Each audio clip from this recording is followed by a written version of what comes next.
Bonjour et bienvenue dans cette nouvelle vidéo. Aujourd'hui, on va parler des doublés que vous pouvez faire sur les gibiers. Ravi de vous accueillir pour cette nouvelle vidéo de chasseur technique. Avant de vous expliquer l'astuce, avant de vous expliquer de quoi il s'agit en ce qui concerne les doublés, je vous rappelle que vous pouvez télécharger une formation gratuite sur la conformité de votre fusil de chasse. Il suffit simplement de mettre votre email ci-dessous si vous ne l'avez déjà fait. Donc utilisez le petit formulaire si vous êtes sur le blog, ou alors si vous visionnez cette vidéo sur YouTube, utilisez simplement le lien qui est dans la description. Alors, les doublés, c'est toujours un moment particulier pour le chasseur parce que c'est un petit peu là que on met à l'épreuve ses talents de tireur. Et c'est vrai que c'est pas évident de toucher, par exemple, deux oiseaux qui vont voler ensemble avec une trajectoire pour l'un qui va être comme ceci et puis l'autre qui va suivre qui va être comme cela. Et ce qui est très difficile en plus, c'est que les trajectoires sont absolument pas linéaires. Ils volent pas en ligne droite les gibiers. Voilà, il y a des moments où ils sont un peu plus hauts, il peut y avoir des changements de direction, etc., etc. S'il vous repère, s'il a peur, il peut essayer de s'enfuir. Bref. On est dans un monde d'incertitude qui fait que le doublé est très difficile à réaliser. En plus de ça, il y a un paramètre totalement hasardeux à la chasse que par exemple on ne rencontre pas sur un terrain de ball trap. Quand on fait du ball trap, quand vous tirez un doublé, vous savez pertinemment par exemple que le lanceur numéro 1 qui est ici va envoyer le plateau avec cette trajectoire, et puis que peut-être vous avez un lanceur numéro 2 qui est ici et qui va lancer un second plateau avec cette trajectoire, sachant que celui-ci va se déclencher une seconde après celui-ci. Donc vous pouvez tout à fait faire un plan et vous dire ah bah oui, je vais casser le premier ici, le temps que je le casse, mes yeux peuvent partir ici, comme ça je fais l'acquisition de la seconde cible, et la seconde cible, je vais la casser à peu près là, vous voyez. Donc ça c'est un monde qui est prévisible, qui est celui du stand de ball trap. Le problème, c'est qu'à la chasse, bien évidemment, vous savez pas quand le gibier surgit, ni de où, ni vers où, ni selon quelle trajectoire ou quelle vitesse. Donc c'est beaucoup plus difficile de réaliser un doublé en situation de chasse qu'en situation de ball trap. Alors ici, je vais vous donner une astuce qui est très simple et qui concerne l'ordre. L'ordre sur lequel vous devez toucher. Donc on reprend notre situation de départ. Imaginez que vous ayez deux oiseaux, voilà, qui se déplacent ainsi. Donc vous en avez un ici que je vais appeler le numéro 1, et un second ici que je vais appeler le numéro 2. Et vous êtes positionné, voilà, ici. Et donc, la question qu'il faut se poser, c'est qu'est-ce qui est le plus intelligent? Est-ce qu'il vaut mieux d'abord casser celui-ci? Ou est-ce qu'il vaut mieux d'abord, pas casser, mais toucher celui-ci, ou est-ce qu'il vaut mieux toucher d'abord, est-ce qu'il vaut mieux toucher le 1 en premier ou le 2 en premier?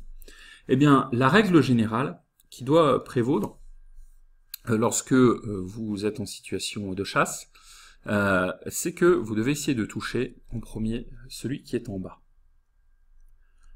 Celui qui est en bas en premier. Je vais vous expliquer pourquoi, vous allez vous rendre compte de ça, c'est extrêmement simple. Quand vous allez épauler votre fusil et tirer devant le gibier, donc en mettant de l'avance, voilà, les plombs effectuent leur vol et ils viennent intercepter le gibier pendant son vol sur un point d'intersection. On est d'accord que cet oiseau-là, le numéro 1, lui, va poursuivre sa trajectoire. Et donc, ce qui est absolument critique, en fait, lorsque on tire un doublé, c'est de d'abord focaliser 100% de son attention visuelle sur une cible, et ensuite de focaliser 100% de son attention visuelle sur la seconde cible. Il ne faut pas essayer de garder les deux dans son champ de vision, parce que c'est le meilleur moyen de rater. Ça, c'est exactement la même chose qu'en ball trap. Lorsque il y a deux objets à toucher, on focalise d'abord toute son attention sur le premier, et ensuite on fait l'acquisition visuelle du second, et on essaye de toucher le second. C'est pas, on essaie de garder une vision large, comme ça, en essayant de voir les deux, et d'essayer de comprendre de ce qui se passe. Parce que si vous essayez, si en fait vous dispersez votre attention visuelle, vous avez toutes les chances de rater, puisque on ne peut toucher que quelque chose qu'on voit de façon claire, nette et distincte. Ça, c'est une base. Donc, je reprends. Pourquoi il vaut mieux toujours toucher celui qui est en bas en premier? Eh bien, c'est lié au canon. Lorsque vous tirez, donc je refais le petit schéma qui vous symbolise, ça c'est vous, je vais faire un trait noir qui va symboliser votre fusil, qui va symboliser les canons. Donc vous êtes en train de tirer, et on est d'accord que vous allez mettre 100% de votre attention sur cet oiseau-là, à 100%. Donc vous allez quitter des yeux cet oiseau-là. Donc je redis ici, celui-là c'est le 1, celui-là c'est le 2. Donc vous allez d'abord mettre 100% de votre attention sur l'oiseau numéro 1, vous allez essayer de le toucher. Et une fois que le coup est parti, vous allez devoir rebasculer votre regard dans l'espace pour essayer de retrouver l'oiseau numéro 2. Et donc c'est beaucoup plus facile de le faire comme cela, parce que si vous commencez par l'oiseau qui est en bas, eh bien vous n'avez qu'à en fait que en gros lever les yeux. Alors que si vous faites l'inverse, vous allez vous retrouver avec un problème. Je refais mon schéma. C'est quoi ce problème? C'est un problème qui est très simple. Si vous essayez de toucher d'abord celui-ci, si vous essayez d'abord de toucher celui-ci, donc vous êtes là, tac, tac, le problème, c'est que vous allez être gêné par les canons. Parce que, voilà, vous touchez là, et donc on est d'accord, il va falloir que votre regard, il baisse, il redescende dans l'espace pour essayer d'acquérir visuellement le second gibier, qui sera peut-être là, hein, le temps que vous ayez pris le premier tir.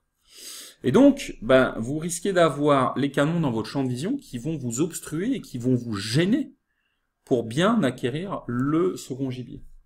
Donc en fait, c'est beaucoup plus facile de commencer par celui qui est en bas et de lever les yeux vers celui qui est en haut, parce que les canons, ils sont là, donc ils vous gênent pas, que de faire l'inverse.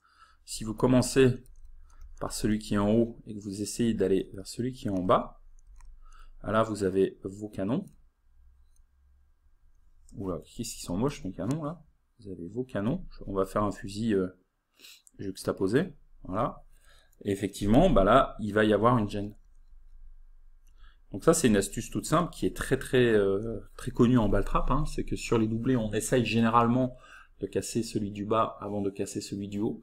Mais c'est exactement la même chose en chasse. Il vaut mieux d'abord essayer de toucher l'oiseau qui est en bas, et ensuite d'essayer de trouver l'oiseau qui est en haut, tout simplement parce qu'on n'est pas gêné par ces canons.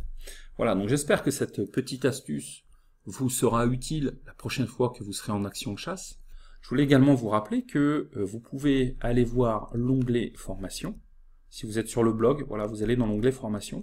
Si vous cherchez vraiment à progresser en tir de chasse, je vous invite à aller découvrir mon programme qui va vous expliquer l'ensemble des techniques de tir à la gerbe de plomb sur cible mouvante et qui feront de vous une bien meilleure gâchette, un bien meilleur fusil comme on dit. Donc, je vous conseille d'aller voir juste cette page pour vous renseigner. Voilà, merci beaucoup et à très bientôt.